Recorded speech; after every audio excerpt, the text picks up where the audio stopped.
Hello बच्चों, क्या हाल चाल। उम्मीद है आप सभी लोग बहुत ही अच्छे होंगे और आप सभी लोगों की पढ़ाई बहुत ही अच्छे से चल रही होगी। आज हम लोग क्लास 10th के इम्पोर्टेंट चैप्टर भारत में राष्ट्रवाद को पढ़ेंगे। बेटा, इस चैप्टर से 15 नंबर आना फिक्स है। इतना जान लो कि अगर आप इस चैप्टर को नहीं पढ़ते हैं, आज इस वीडियो को नहीं देखते हैं, तो आपका बहुत ही लॉस होगा। आइए वीडियो की तरफ चलते हैं। परिचय और राष्ट्रवाद का अर्थ, मतलब राष्ट्रवाद शब्द का अर्थ क्या है। राष्ट्रवाद वह भावना है जिसमें लोग अपने देश के प्रति प्रेम, एकता और साझा चेतना महसूस करते हैं। इसके माध्यम से वे ऐतिहासिक, राजनीतिक और सांस्कृतिक विरासत को साझा समझते हैं, जिससे विविध भाषाई या सांस्कृतिक समूहों के बीच एक सूत्र बने रहते हैं। इसका मतलब बच्चों है कि जिस प्रकार दो भाई आपस में खून के संबंध से बंधे होते हैं, ठीक उसी प्रकार राष्ट्रवाद ऐसी भावना है जिससे प्रत्येक व्यक्ति एक दूसरे व्यक्ति से बंधा रहता है। इसी से राष्ट्रवाद की उत्पत्ति होती है। दूसरा है राष्ट्रवाद की उत्पत्ति के कारण। तो इसके राष्ट्रवाद की उत्पत्ति के कई कारण हैं। पहला, राष्ट्र राज्यों का उदय। तो देखते हैं, यूरोप में आधुनिक राष्ट्रवाद और राष्ट्र राज्यों के गढ़ने की प्रक्रिया से यह विचार प्रभावित हुआ। दूसरा है भारत में राष्ट्रवाद का उपनिवेशवाद विरोधी स्वरूप। ठीक है, मतलब जो भारत में उपनिवेशवाद आया हुआ था वह बताया जा रहा है। भारत में यह भावना अंग्रेजी शासन के विरोध के रूप में उभरी। मतलब अंग्रेज लोग आए भारत में और भारत को गुलाम बनाए, तो मतलब इसी से विरोध शुरू होना प्रारंभ हो गया था, क्योंकि धीरे धीरे लोग उससे प्रभावित होने लगे थे कि अब हमें केवल शोषित किया जा रहा है। ठीक है, आगे चलते हैं। तीसरा है औपनिवेशिक नीतियाँ। तो औपनिवेशिक नीतियाँ क्या थीं?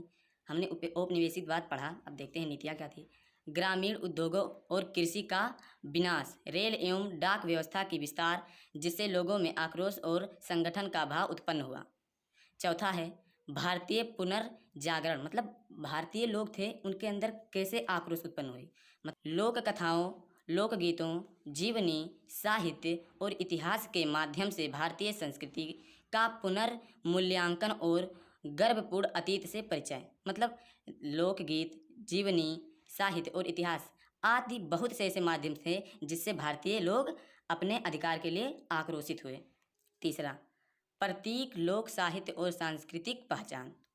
तो लोकगीत और लोक कथाएं, लोक गायक और कथाकारकों से भारतीय संस्कृति की मूल पहचान को बचाया गया, जिससे राष्ट्रीय गौरव और सांस्कृतिक स्वाभिमान को बल मिला।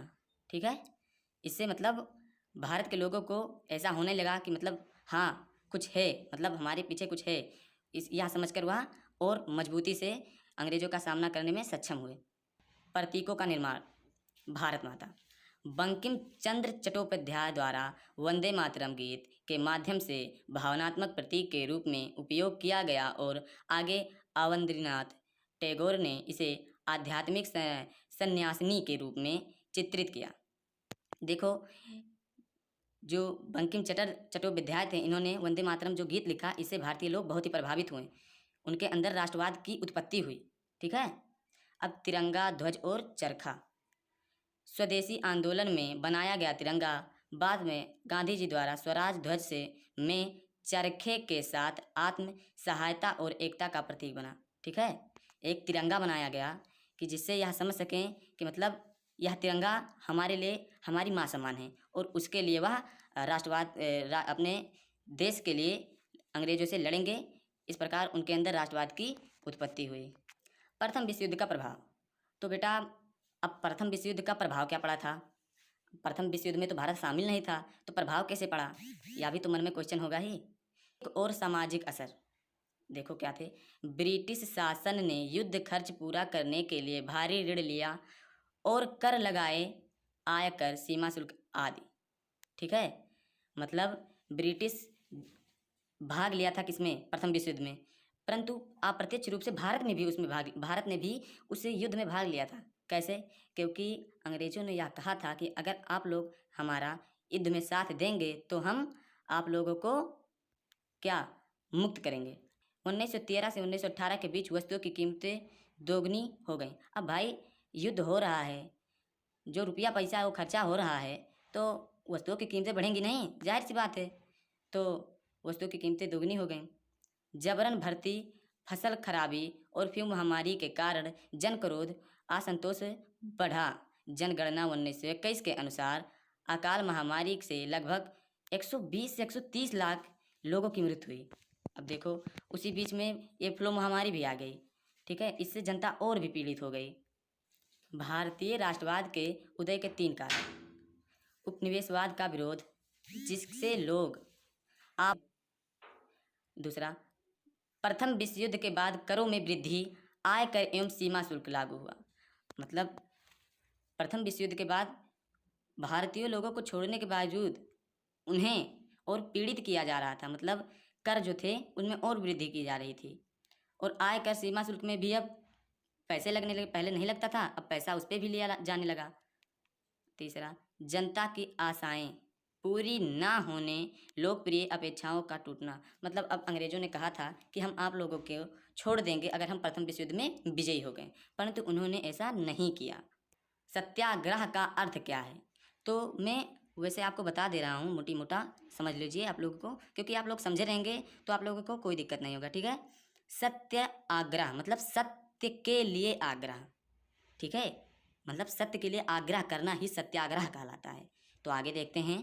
सत्याग्रह अहिंसक संघर्ष की एक विधि है, जहाँ सत्य की शक्ति एवं अन्याय के विरुद्ध संघर्ष बिना शारीरिक आक्रमण के किया जाता था। सत्याग्रह अहिंसक संघर्ष की एक विधि है, मतलब हिंसा ना करना, मतलब बिना मारपीट के, मतलब कि आप उनसे अप्रत्यक्ष रूप से मतलब विरोध कर रहे हैं उनका, अप्रत्यक्ष रूप से, प्रत्यक्ष रूप से नहीं कर पा रहे हैं। भाई मजबूरी थी, आप प्रत्यक्ष रूप से खड़े होंगे तो आप लोगों को गोली मार देंगे। भाई उसमें अंग्रेजों का शासन था, तो जाहिर सी बात है कि दबना ही पड़ता, तो अप्रत्यक्ष रूप से ही यह सब किया जा रहा था, ठीक है। रालेट एक्ट क्या था, इसका विरोध कैसे हुआ? तो रालेट एक्ट 1919 ने राजनीतिक बंदियों को बिना मुकदमे के 2 वर्ष तक जेल में रखने की अनुमति दी। नो अपील, नो वकील, ना दलील। मतलब इस नियम के अनुसार यह हुआ कि मतलब अगर आप किसी 2 व्यक्ति को अंग्रेज देख लेंगे बात करते हुए, तो उनसे ना पूछेंगे कि आप क्यों बात कर रहे हैं, क्या कारण है, कुछ भी नहीं, बस डायरेक्टली उनको क्या करेंगे, जेल में डाल देंगे, उनको मारेंगे भी और जेल में डाल देंगे और 2 साल की सज़ा उनको हो जाएगी, ठीक है। इसका विरोध गांधी जी के नेतृत्व में अहिंसक आंदोलनों, जुलूसों और हड़तालों के माध्यम से हुआ और अंततः जलियांवाला बाग ही होंगे। इतना मतलब दर्दनाक वहाँ पर मौत मिली लोगों को। जो जनरल डायर था वह उसे पता लगता है कि मतलब जलियांवाला बाग हत्याकांड में, यानी कि वहाँ मेला लगा हुआ था जलियांवाले बाग में, कि लोग इकट्ठा हुए हैं और नीति बना रहे हैं, कुछ हमारे लिए, हमारे प्रति गलत नीति बना रहे हैं। तो वह अपने सेना के साथ आता है और चारों ओर से घेरता है और उन्हें गोली मारने का आदेश दे देता है। लाखों की संख्या में लोग मरते हैं। वहाँ पर जो कुआं था वह मौत का कुआं बन चुका था, वहाँ पर खून की धाराएं चल रही थी और वह कुआं जो था वह छोटे छोटे बच्चे थे, बूढ़ी थी, बूढ़ी माँ बहनें थी, सब लोगों को उन्होंने। 8वां, असहयोग आंदोलन के मुख्य कारण क्या थे? तो महंगाई व आर्थिक कठिनाइयाँ। जाहिर सी बात है कि महंगाई बढ़ेगी तो आर्थिक कठिनाइयाँ उत्पन्न होंगी, ठीक है। रालेट एक्ट, जलियांवाला बाग जैसी घटनाएं और दोहरा शासन की नीतियाँ।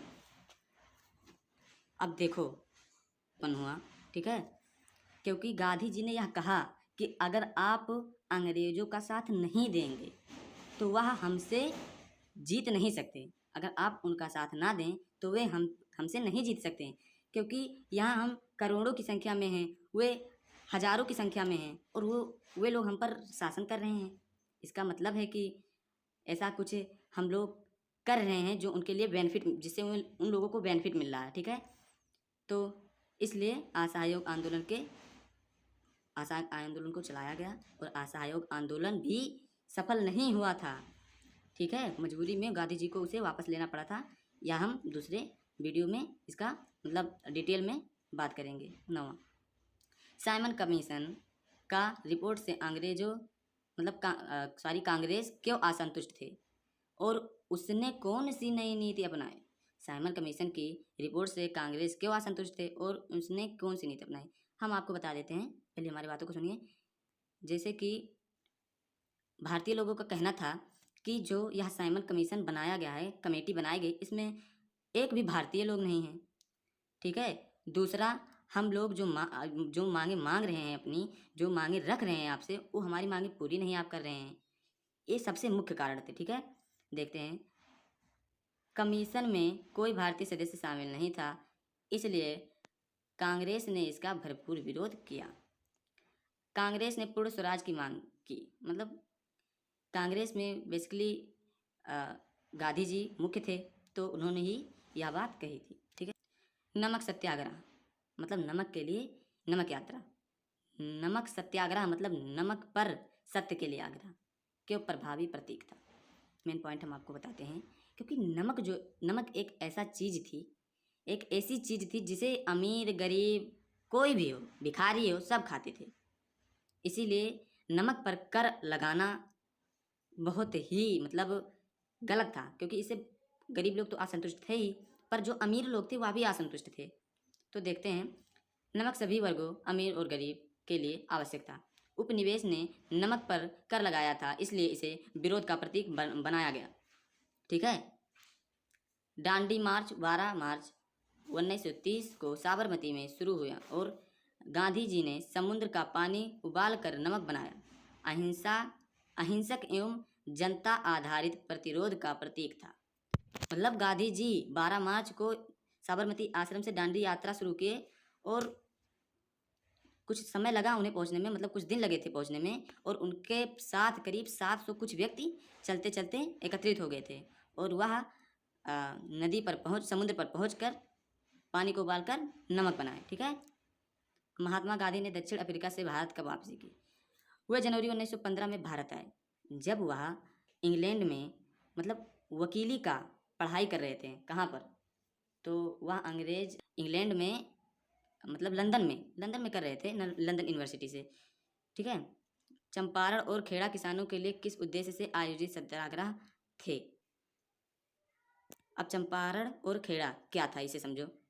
चंपारण सत्याग्रह बिहार किसानों की स्थितियों में सुधार के लिए। मतलब चंपारण के लोगों को अंग्रेज जबरदस्ती 55% जमीन पर नील की खेती करने के लिए विवश कर रहे थे, जो कि उन्हें मंजूर नहीं था, क्योंकि अगर वह नील की खेती एक साल कर लेते थे तो उनकी ज़मीन बंजर हो जाती थी। ठीक है। तो इसलिए उन्होंने चंपारण सत्याग्रह के लिए मतलब आक्रोश किए। खेड़ा सत्याग्रह गुजरात किसानों से भू संबंधित था, क्योंकि फसल खराब हमारी व्याप्त थी। खेड़ा सत्याग्रह भूकर के लिए, मतलब उसमें एक महामारी व्याप्त हो गई थी। तो खेड़ा के लोगों का कहना था कि अगर हम काम करेंगे, पर यदि हम इस महामारी से मरेंगे तो हमें या हमारे घर वालों को मतलब कुछ रुपया मिलना चाहिए, क्योंकि अब मतलब एक बाप है जो अकेले कमाता है और अपने बच्चों का पेट पालता है, और यदि वह मर जाएगा तो उसके घर का खर्चा कौन संभालेगा। ठीक है।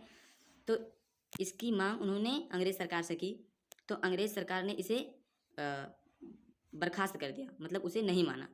तो गांधी जी ने यह बात सुनी, तो उन्होंने अंग्रेजों से कहा कि हम यदि महामारी से कोई व्यक्ति मरता है तो हम उसे 30% तक पैसे देंगे। मतलब उन्होंने मांग की थी 50% तक, लेकिन उन्होंने कहा ना हम 50% देंगे और ना 30% देंगे, अब हम डायरेक्ट 25% देंगे। ठीक है। तो उम्मीद है आप लोगों को यह लेसन बहुत ही अच्छी तरीके से समझ में आया होगा, और यदि कुछ समझ में आया है तो चैनल को सब्सक्राइब करें, वीडियो को लाइक करें और ज़्यादा से ज़्यादा शेयर करें। मिलते हैं अगले वीडियो में, तब तक के लिए धन्यवाद।